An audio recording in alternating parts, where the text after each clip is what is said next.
Well, we'll go ahead and get the ball rolling.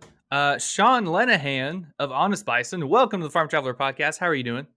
I am very well this January 2021. So, thank you for having me. Anxious to anxious to talk shop and solve some of the world's problems. Yeah, we'll probably solve a few of them here. I mean, Okay, good. we've already been talking for We like, need some. We need some. If you look at the headlines now, you look at we could use some solutions. oh yeah, I saw somebody shared a meme on Facebook, and they were like, it was January 7th, and they're like, hey, I've already tried my 7-day trial of 2021. Can I return it, please? I was like, Exactly. if only it worked that way. Right. So you are Right. the founder of a company called Honest Bison, and Mhm. basically it's one of those meat companies where you work with farmers and ranchers. You supply consumers with bison and also veal and venison, which I didn't know until I checked out your website, which is phenomenal. And so, tell us a quick little background on how you started Honest Bison. Sure. So this is not my first career, not my first my first life, if you will. My past life uh, is as a marketer, specifically an experiential marketer of premium brands. They used to call experiential marketing event marketing, Hmm. um, but that evolved because it was so much more about a brand and a product that wanted you to experience their thing or their product. And so my job was to come up with strategies, um, then pitch, produce. I later in my career in that I also did the estimating and the executive producing of great experiences for some really great brands.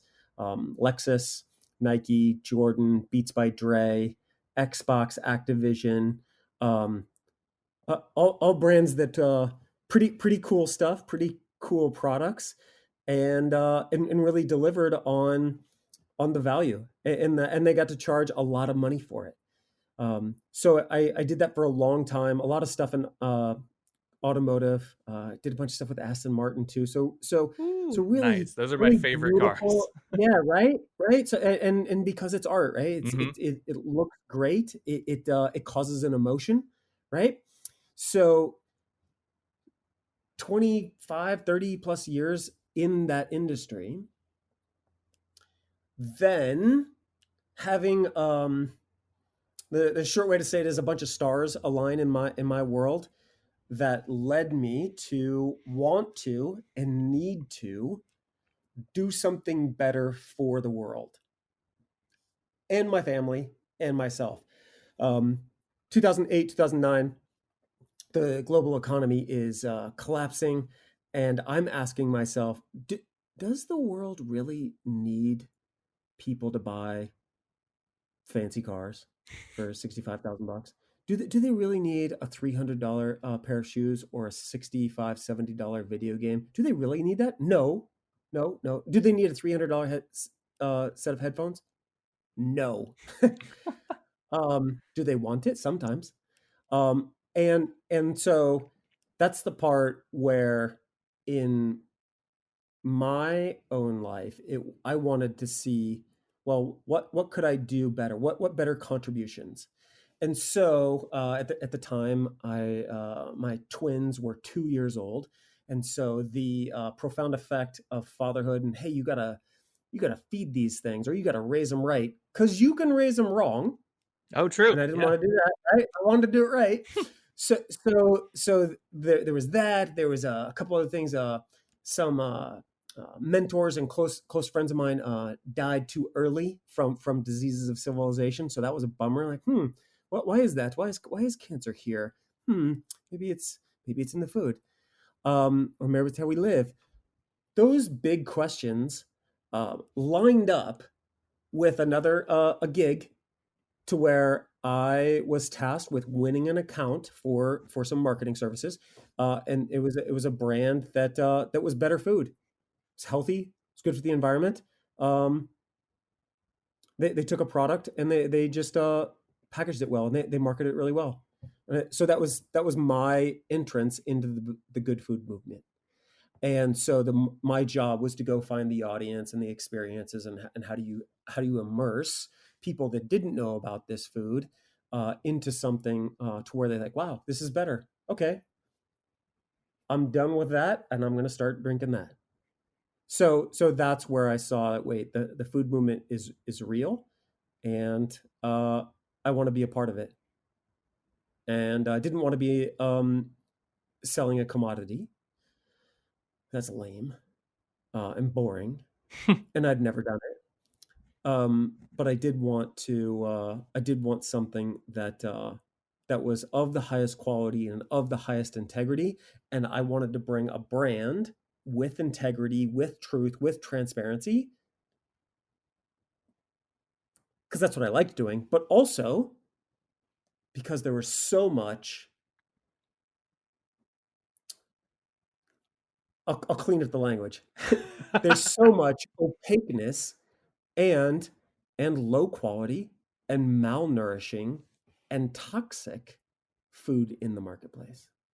So so that better food movement of, wow, I didn't know this was so healthy. Um, in that research project, that gig that I had, uh, I dove into basically the whole food movement, meaning like Whole30, paleo, uh, meats, nuts, seeds, vegetables, right? All those things, no sugar. And then that also led me to the CrossFit community and training intensely. And okay, you can do this if you just eat right, and no diet pills or special stuff or supplement. No, just work out and eat right. And so that that ancestral model of us as humans, um, I didn't know that, and I started trying it, started working. So all of these things led to my core competency was to create and build a brand, because I'd been working with and working building teams, and we had been helping build some of those awesome brands. So for us, it was build a premium brand that people can trust, and then maintain the standards that have integrity on some of the healthiest meats on earth. That's awesome. Yeah, and I mean, just looking at your website, I mean, the transparency is there, the honesty is there, and that's something that I've learned from a lot of farmers that we've interviewed, is that there used to be this stigma, like, people don't need to know what goes on in a farm, they don't need to know how their food is made, but people are being much more transparent thanks to social media. You can literally show them exactly what's going on at a farm, or like, for example, you could go to one of your bison ranches with one of the ranchers you work with, and show them exactly what goes on. So that transparency is huge, and so that's awesome. You're trying to like showcase that. I'll tell you what, whoever told those farmers that committed a sin. Yeah. Like saying, "Oh no, you don't need to see it." You know what they were trying to do? That they're trying to hide stuff that people needed to see. Like Mm. if do I even need to say this out loud that truth matters Yeah. this year? Right? It is to say, like, you know what? People are good with the truth, even if it's bad news, right? So especially something in food, Oh, right? If 100%. Yeah. Mhm. right, if it's a video game, or right,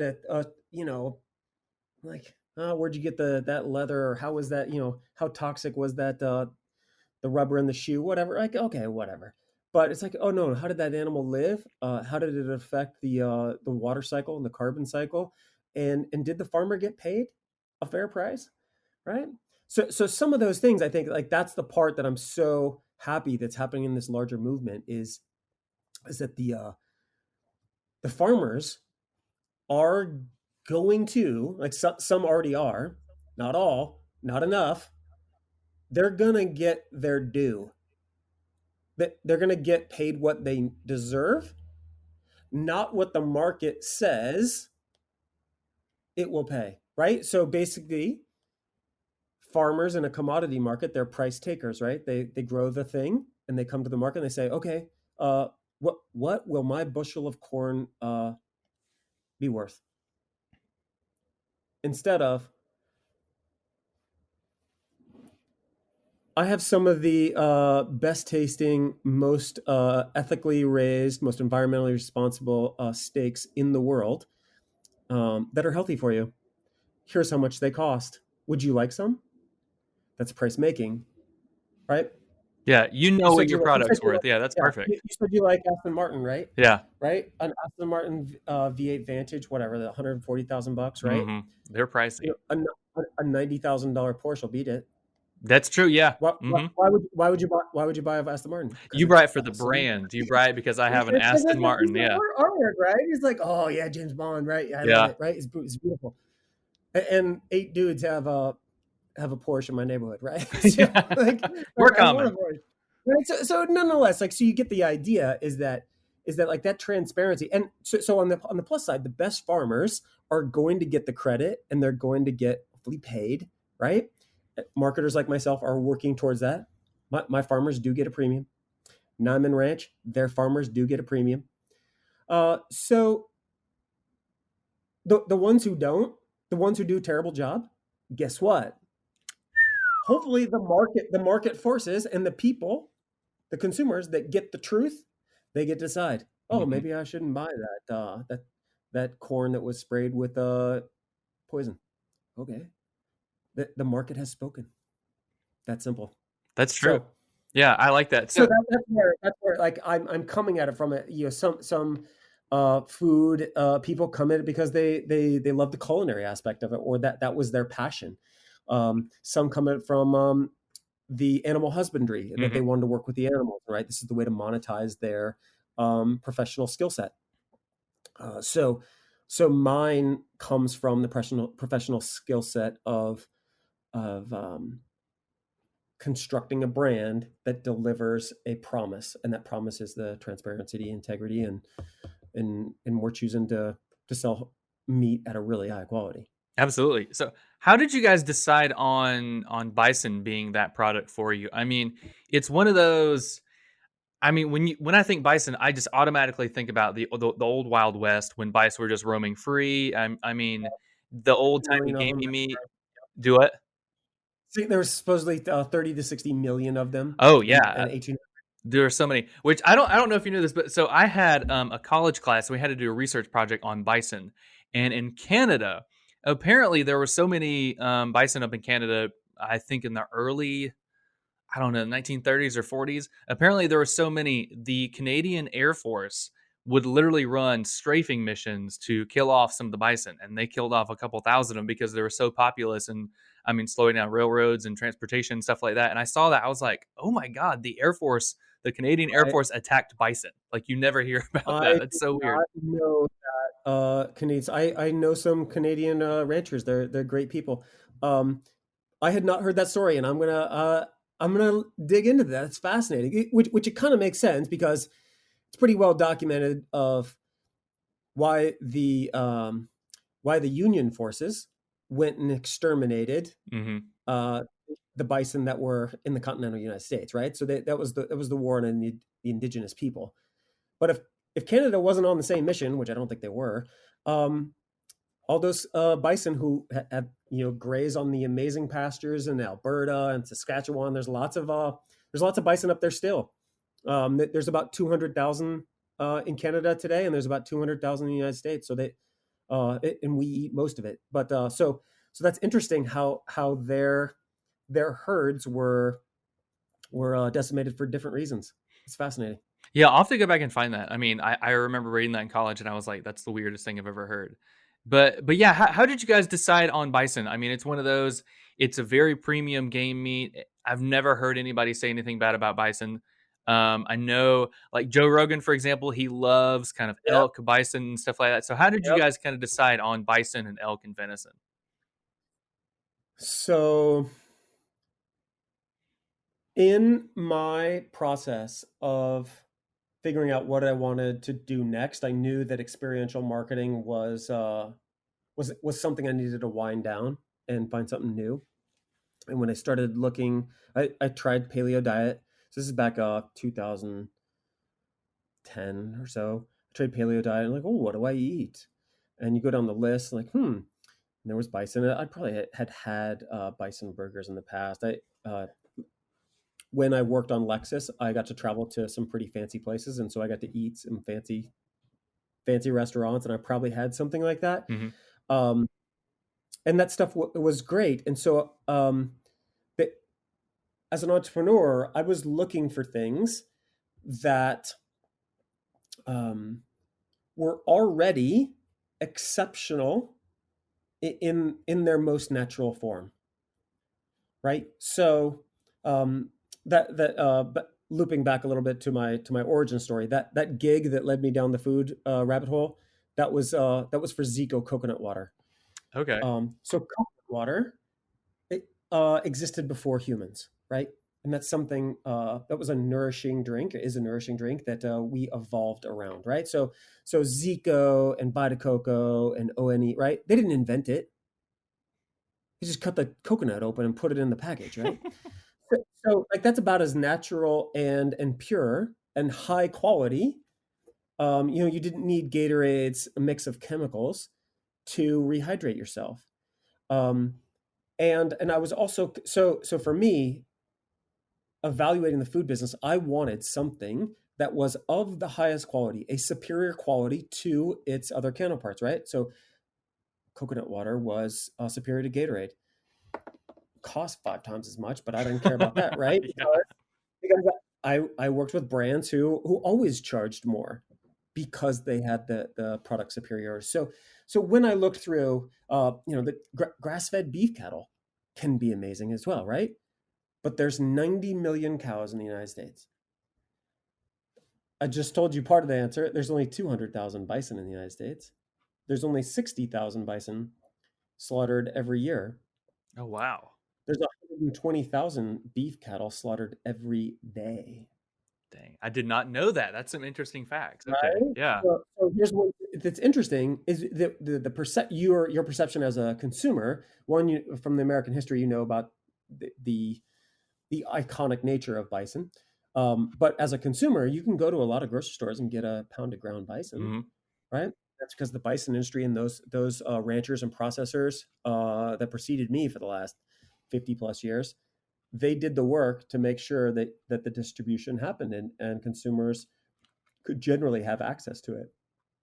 Um, so the answer to your question more directly is um, I wanted to deliver a superior product that couldn't be copied and was exclusive, and that was very much low supply, high demand. So those 60,000 bison that are slaughtered every year, about 90 to 95% of them are all feedlot produced. I don't know if you've had any feeders or feedlot producers or processors on this program, but there are good or there are logical economic reasons to put animals through feedlots, right? So if you want a consistent weight every single time, every single week of the year, a feedlot is a highly efficient, profitable way to do that. Are there other consequences to feedlots? Totally, Absolutely. Yeah. right?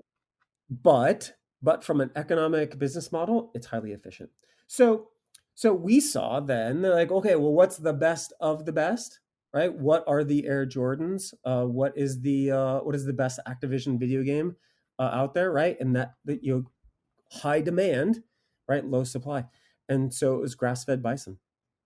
The second part was which brand is out there that everybody looks to, and it meets all the needs of the current consumers, but also the future consumers.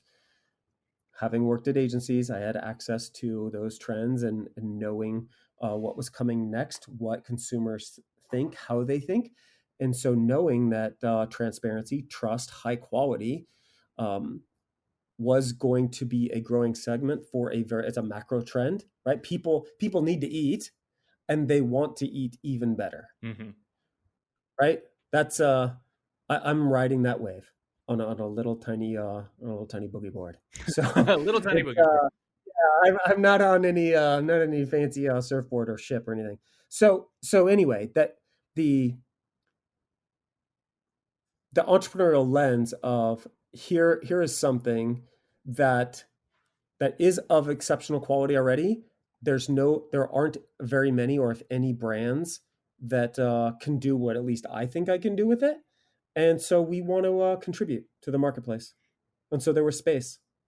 Yeah, I imagine there was space because when it comes to like bison brands, really the only thing that really stands out to me is Ted's Montana Grill. And I mean, I know they have a lot of Yeah. bison and stuff like that, but there's not really, unlike you guys. I mean, Honest Bison now is really the brand I think about when I think about bison. I mean, we haven't bought any of your stuff yet. We will, and we want to because it looks delicious. And so that's really cool that you found kind of an area that fit the things that you were interested in, and you're like, let's build a high quality brand because the demand is there, but there aren't nearly as many. I mean, like I didn't know that about 60,000 bison being slaughtered a year, but only a small percentage are actually grass fed throughout their whole lives. Yeah. Yeah, so that's the thing is now if you're in a macro trend and you have an exclusive product, now the back to the equation that I said before, there's no price taking, Hmm. there's only price making. So for me, that made a lot more sense in that I had a lot more control. Basically, however good or however poor I do my job, I control at least at least that part. Like my skill set was more in my control, right? If Yeah. I'm a great marketer, I'm going to be able to get the margin I need. If I'm not a great marketer, well, then I don't, right? As opposed to, there are forces that work against the farmers, like Mother Nature. Oh, there's a drought. Whoops, I kind of needed that free water to feed my animals, right?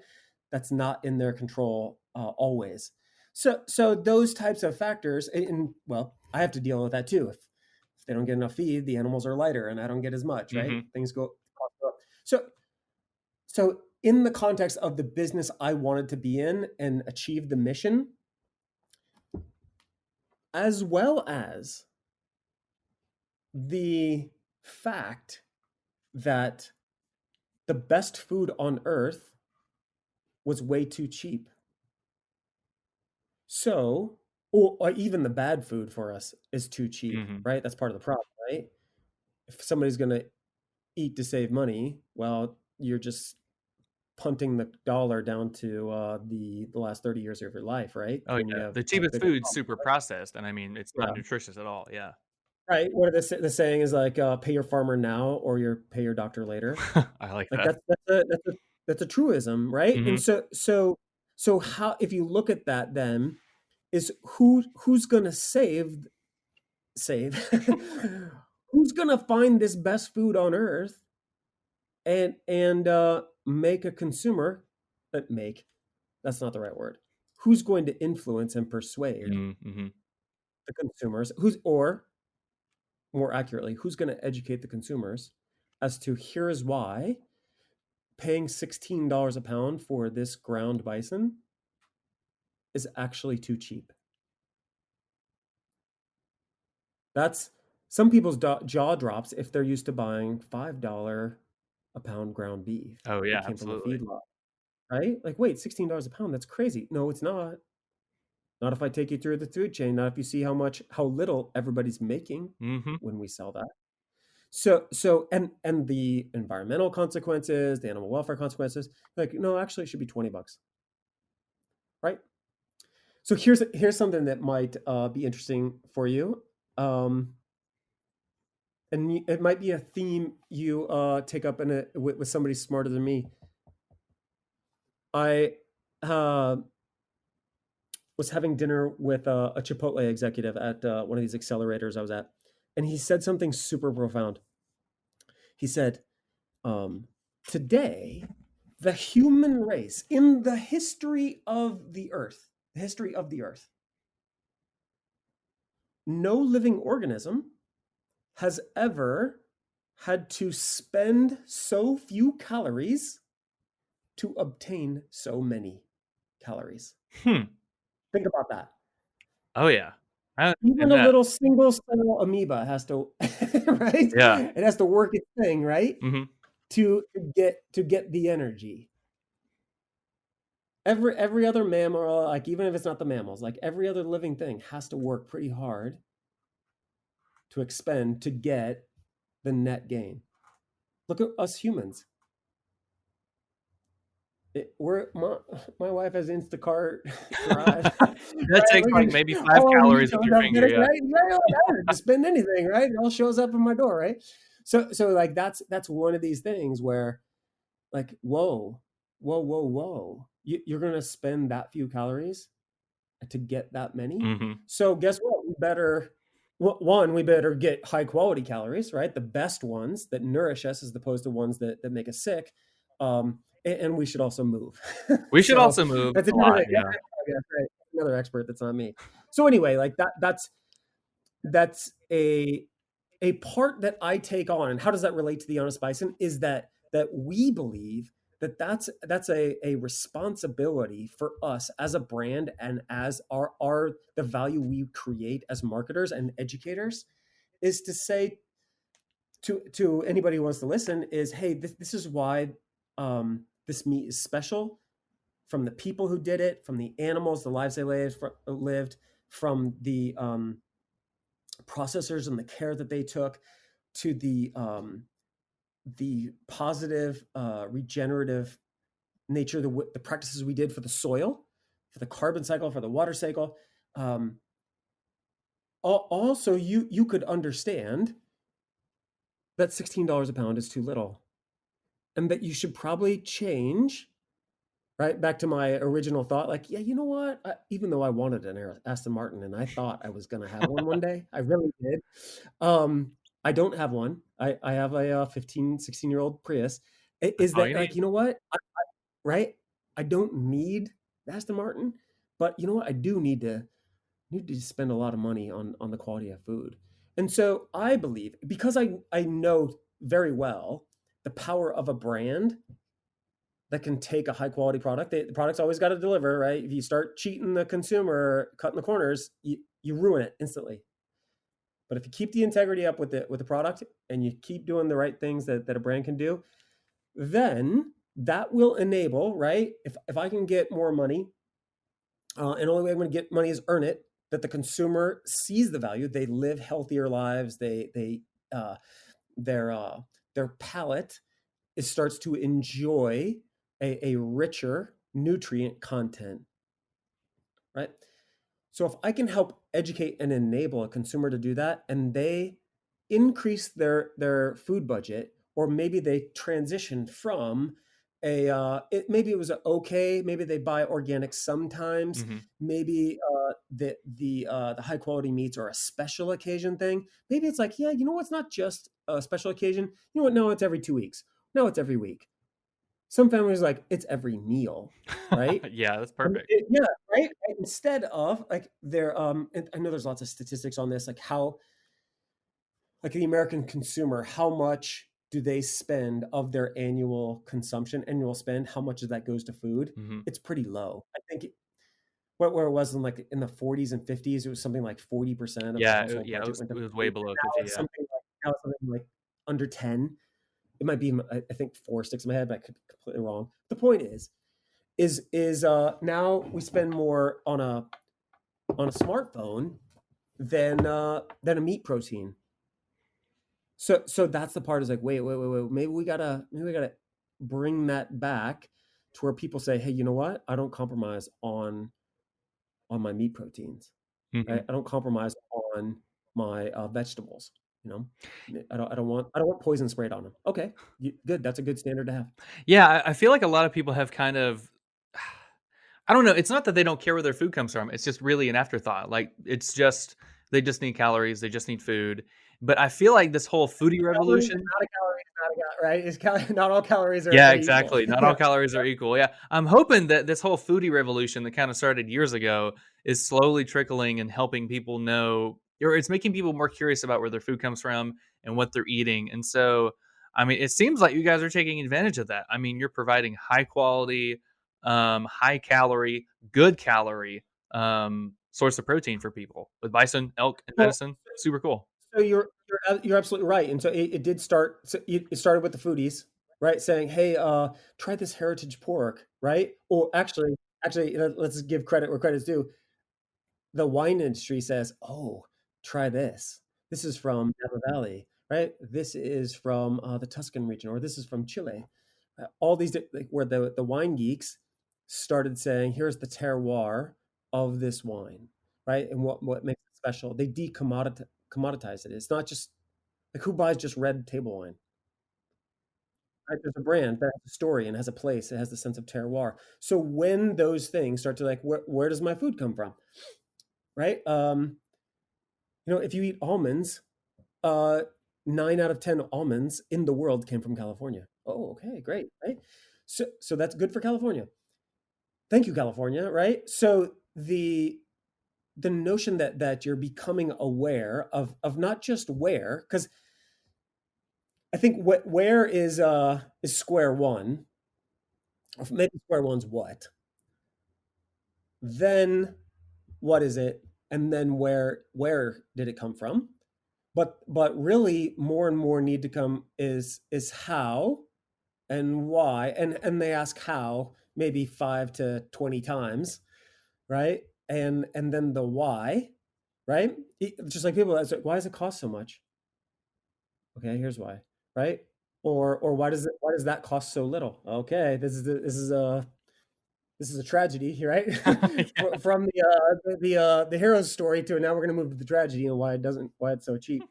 So so that big trend, like yes, so we're trying to take advantage of it. We're a part of it, but let me put this current update to your realization there. More people now are understanding. Oh, we have a global pandemic in which a biological function of our ecosystem, a virus, is foreign to our human bodies. We don't have resistance to it naturally. We don't have 100 years to get over it, or 1,000 years. So we're going to use our technology and our intellects, and great, we use our big brains. But so when do we get to make this shift, as opposed to, because I'm going to get a vaccine, right? I'm going to take advantage of human technology and science, but also what do I have to? The realization is, oh wait, my gut biome and my own immune system, my own immune defenses, it's now more important this year, or 2020, in the last 12 months. I need I need a better immune system. Whatever it was before, I need a better immune system right now.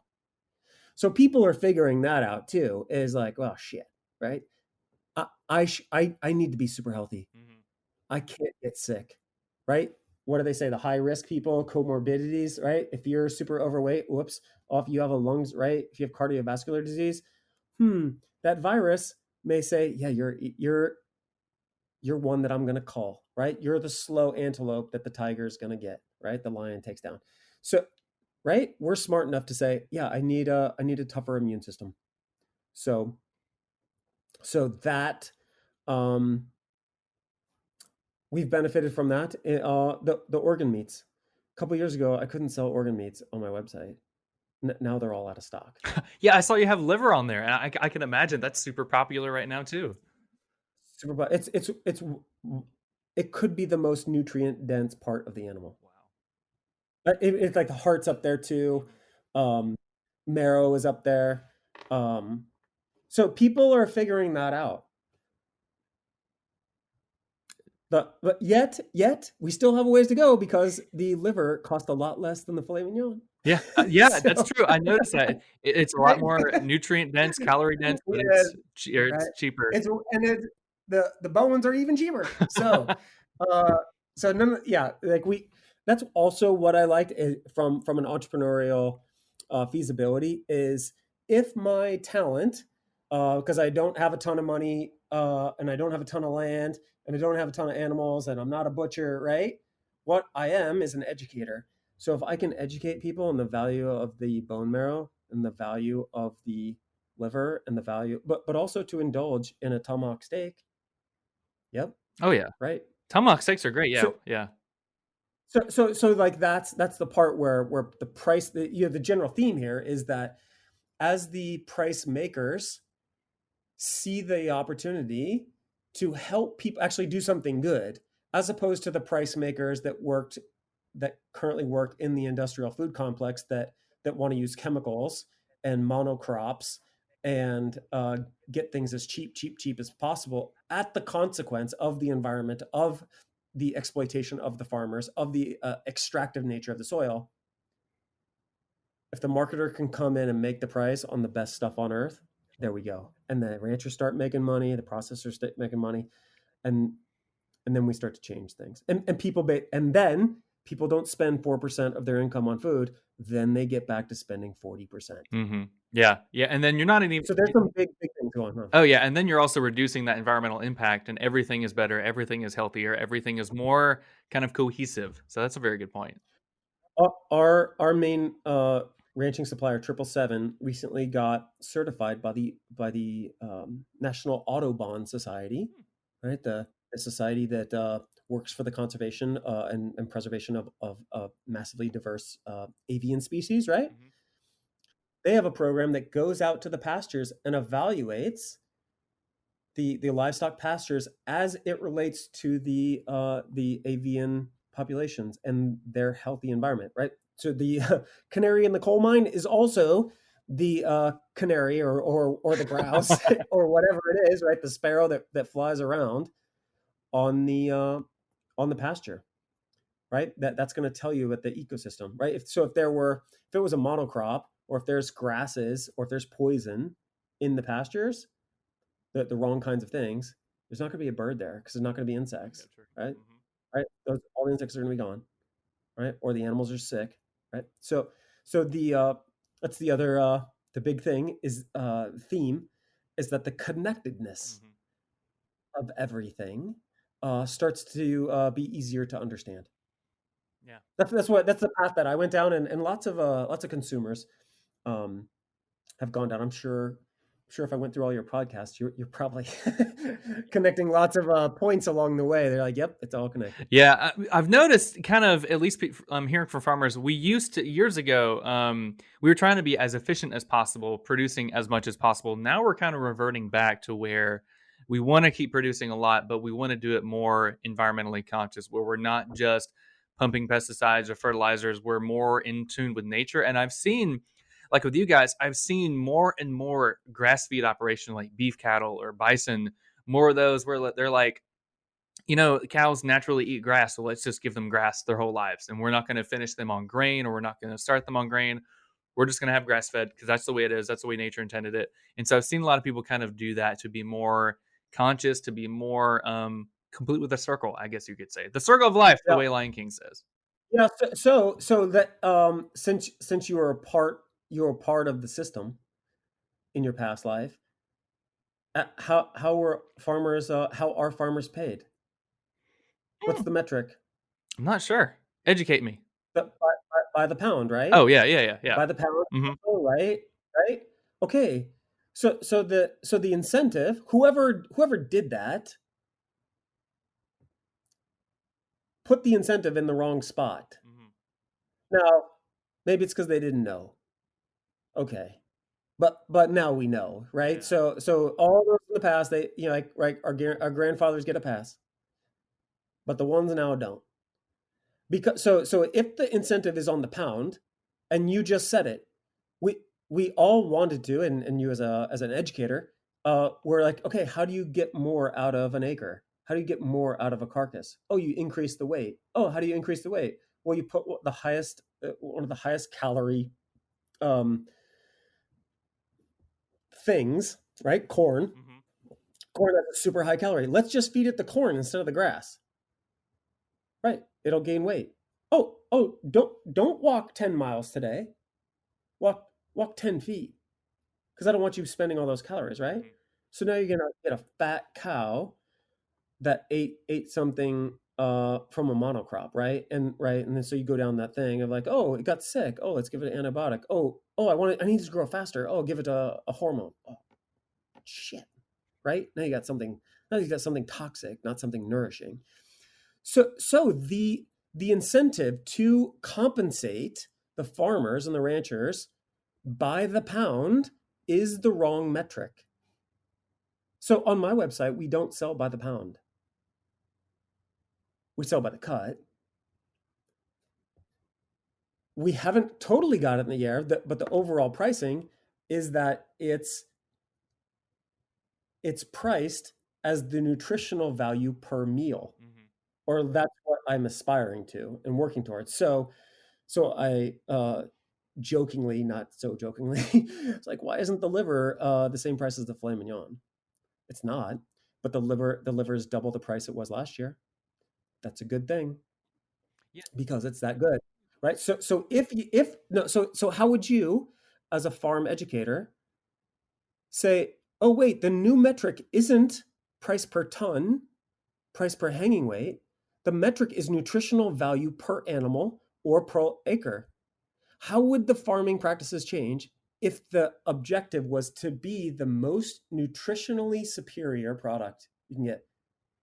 Because you wouldn't have a monocrop because you'd have to introduce the herbicides and pesticides. You have to introduce the poisons, right, to clear it out.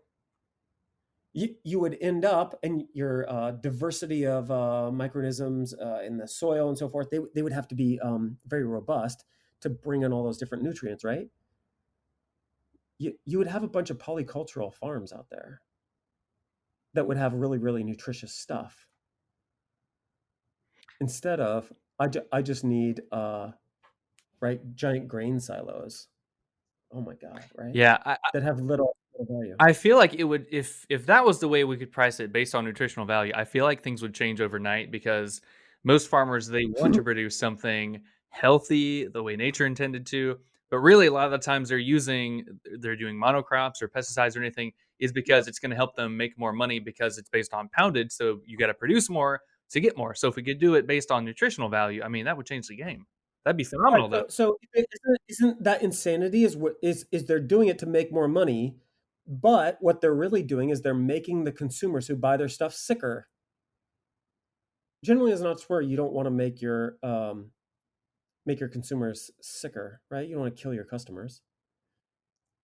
So right? So, like, which ultimately kill your economy, right? Or you're killing your gig, right? So if, like, so take that lens.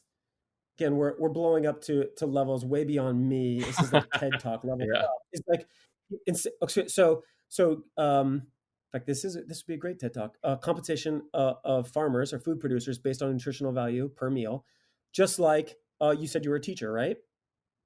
What if you were compensated every student that you taught that came to your class and your school, you got a fraction of their future earnings, right? Guess what? You're now incredibly invested. You're all in on the future ability of that student to do something positive with the information you give them. What if? All right, let's go to doctors. What if doctors were paid by the health and wellness of all their patients, not by how sick they are Mhm. and how much fixing they need? Right? We have it backwards.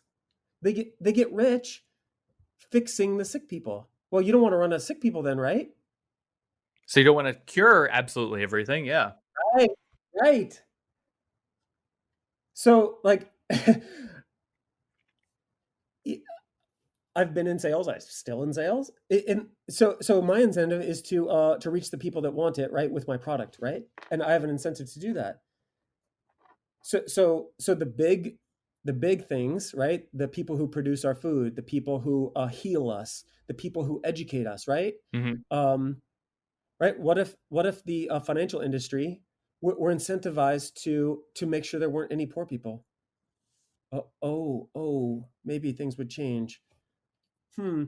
So like that's the level that I saw approaching this industry, um, of the impact, or this is the gravity. This is how profound what we're doing is because we have to change the equation at its most foundational. Nutritional value per meal. Absolutely. I mean, that would change it. I mean, a burger, if you've got some bison on there, it would be a little bit more expensive, but the fries that are probably the most expensive on the plate kind of would be worth nothing because I mean, there's very little nutritional value to those fries or anything. So, The bun wouldn't be worth anything. Like, you'd have to kick it off because it. it was hurting you. Yeah, it'd pretty much be the bison patty, maybe a tomato, maybe some lettuce. Yeah, no, well, you get to right, get some other nutrients in there somehow, but right? But, it's there's all kinds of ways, right? Mhm. Maybe it'd be cooked in bison tallow, right? So There you it's go. super healthy fat, Oh, yeah. right? It would have some salt and other minerals and spices on there that could add some the nutrients. So anyway, yeah. Like, and this is the part that I believe, as opposed to so here's an important distinction. I created a brand to sell direct to consumers, as opposed to I didn't go become a nutritionist. How many nutritionists are there in the country? A lot. There's a lot, especially in ratio to how many sick people there are. And no, I know some great nutritionists, and I hire a couple of them for myself. It, they have a hard gig, but who? And this is like back to not to toot my own horn, but like the food movement and the ability for more brands to be created that truly deliver on a promise, not faking it, right? Where it's a sexy, beautiful brand, and then they're faking it, and it's really not as good as they promise, right? The greenwashing, there's plenty of that going on. Um, like if they can deliver, and as they should, on the integrity of that high quality product, holy smokes, the consumers will then vote for their thing, right? Yeah, they'll vote with their dollar. Yeah, Right, absolutely. right. And as much as I love things like BMW and Lexus, right? You're like, you know what? I'll buy a used one. Yeah. Okay. We don't need a you brand won't new you piece won't of you won't be able paper. to right, you won't be able to afford it because you'll have to spend more money on food. So anyway, these are the like, kind of the big macro things that I think are super exciting, and that through opportunities like this that you're affording me to have a conversation on a podcast, for people that are listening to this, like, oh right, wow, my choices in what I consume and what, or better yet, what I invest in your education. If they're listening to your podcast, they're investing in becoming educated. And then what do they do with that information is, oh, look at it, nutritional value per meal, Mhm. right? Maybe you go to the doctor and say, hey, you know what, I'm one of your best patients, you need to give me a big fat coupon, right? Give me a coupon. I'm healthy. Help me out Right, here. right. Yeah, Yeah. they may object, but right. So, You never know. That's awesome. That's cool. So going off of bison, tell us your favorite cuts. I'm assuming the liver. I'm assuming I think I saw some oxtail on there. So what are your favorite cuts from the bison? well, I need to eat more liver. I don't eat enough. What I do eat a lot more of is we have a blend on our website, a ground blend, and I didn't come up with this. This was from my customer said, "Hey, you know what? I need more organ meats in my diet, but gosh darn it, I don't want to eat straight liver. I don't like it." And we're like, "Okay, we're like, what do you want me to do?" Like, just mix in a little heart and a little liver into the ground. And so we have a ratio of 12-2, which is 12 ounces of muscle meat, 2 ounces of heart, uh, and 2 ounces of liver all ground together. Well, that's kind of a sneaky way to sneak some heart and liver into your meatballs, meatloaf, burgers, whatever you want to do at the ground, right? And you hardly ever taste it. It's even a little sweeter. So I eat that a lot. There's another blend that's even more. It's 6 ounces of muscle meat, 6 ounces of heart, 4 ounces of liver. So that's 664. Um, and so that's pretty popular because again, it's super easy. Make a burger, make meatballs, Yeah, you getting some organ meat right? in there. Yeah. Yep. Great. So I'm actually trying. Um, there's a company out there. The carnivore diet is Oh yeah. is growing fast. Yo, absolutely. So a company that's done some interesting things with turned liver into a crisp, and I'm excited to try that. It's beef liver that I'm going to try, but if you can turn that liver that's okay, I'll just take my vitamins, right? I'll just eat it. Yeah. It's like if you can make it as awesome as a potato chip, A fun experience, okay, tasty. right? Yeah, there you go. Yeah, right. So that's some innovation I'm anxious to try. That's not bad. So I honestly don't know if I've ever had any sort of liver. I don't think so. so you are a victim of being young and in the society where that part of the animal is not consumed, right? So our grandparents ate it all the time, Yeah, that's true. all the time. Now it's taboo. You don't wanna talk about it. You just think, "Oh, I don't wanna eat liver? That sounds nasty." I mean, that's the common response now.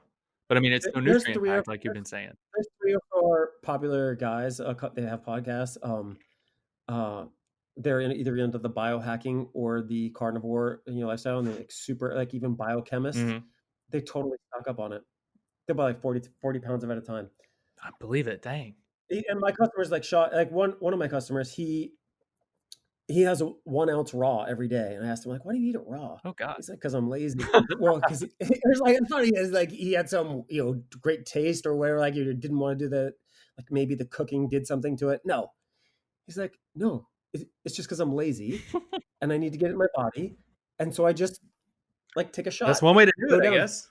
Right? I mean So, like, think about it, like, there's harder stuff that we do every day oh, yeah, absolutely. than than swallowing back an ounce of liver, and he swears by it. He says he feels great. So, that's another thing on my to-do list. But so these are but back to your question, my favorite, I do eat the blend a lot.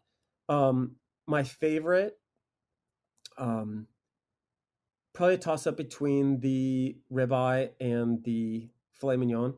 I don't get to eat them that much because they're in such high demand on my website, and so it's not smart for me financially to That's true. take away from a customer. Like that's not nice, right? Funny tangent. In the beginning, when I was buying bison and trying to, making it myself and pitching my wife, like, "Yeah, baby, what do you think about this?" She's like, "This is terrible." I'm like, "It's so good for you." And she's like, "No, it's not that good." And well, I was overcooking it. Ah, okay.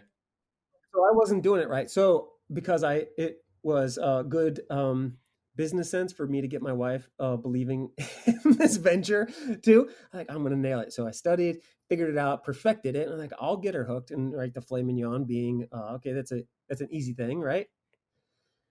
So now she loves the filet mignon. Well, there you go. No, now she wants filet mignon all the time. Yeah. And I don't know. I It's don't gonna know. cost The you more. customers need it. I should have perfected the liver and the hearts and Hey, there you go. and the round and they're like, no, because as long as she wants that, then I could feed the family no problem. But now when they want the filet mignon, I was like, It's like, do I appease so my family or do I let my right, right. I customers do buy it? happy so she gets it sometimes, but I should my strategy was not in full effect. But nonetheless, so I do enjoy that the ribeye does have some really delicious fat on it. The filet mignon has no fat. It's super lean. And so getting the salt and the pepper and the garlic just perfect, or some steak seasoning is really great. Um, I also like playing around with olive oils or avocado oils, because that'll keep it moist and delicious. Um, the venison loin is amazing. The I had some elk sirloin the other day that Ooh. was epic elk sirloin steak. That's actually one of the best values. It doesn't cost as much as the other hero steaks, the New York or the filet or the ribeyes. So sirloin is a great value. You should get a good steak, great steak Mhm.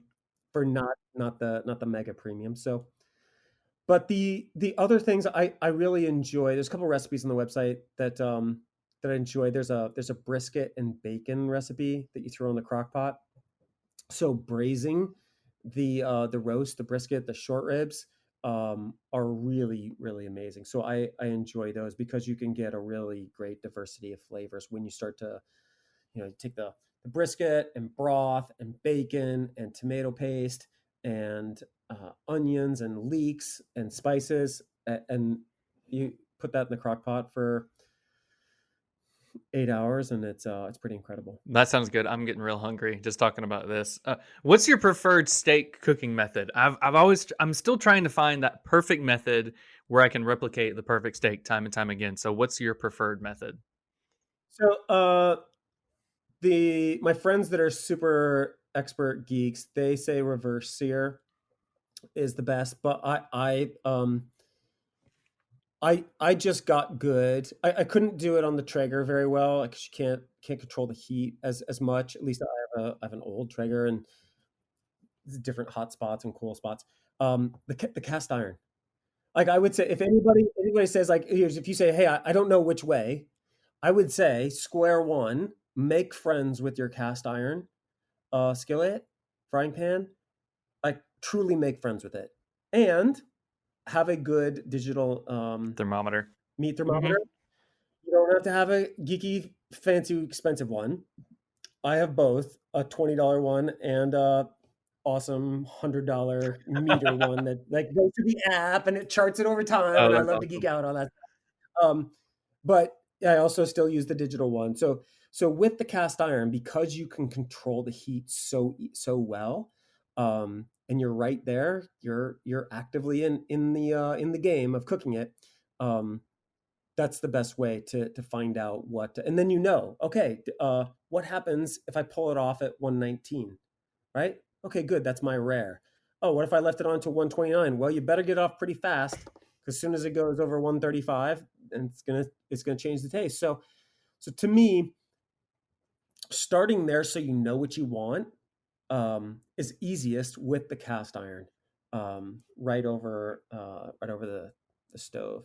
Then you can start to play around with reverse sear, throw it in the oven, or whatever, right? So Yeah, yeah, we've got 2 cast iron, skillets, we love them, and I I would hate cooking chicken because every single time I would overcook it because I didn't wanna get, salmonella, yep, and then I yep, bought a meat thermometer, changed the game. I mean, burgers are so right, good, steaks, chicken, don't burn them. My wife is super yep, thankful for that, so yep. You know what's a game changer on poultry? hmm. The smoker. The smoker? Yep, chicken in the Traeger is way better. I was blown away. Oh my god, what have I been doing? Like a smoked poultry is awesome. Yeah, I've got a vertical smoker, and I tried the whole we got a whole chicken, we spatchcocked it, and I put some Jamaican jerk seasoning on it, smoked it for Oh yeah, about 5 or yeah. 6 Oh hours. my It was really good. The god, skin got too crispy, I think it got too hot, but the chicken itself was super juicy, hot, but not super spicy. It was really yeah, good. yeah. Okay. Not bad. All right. Well, Sean, man, this has been awesome learning about Honest Bison, all that you're doing, and kind of talking about how we should focus um, the cost and how the profitability towards calories instead of per pound. So this has been cool. If people want to follow you and see Honest Bison, you guys have got a great website. How can they go and see you and see what you guys are doing?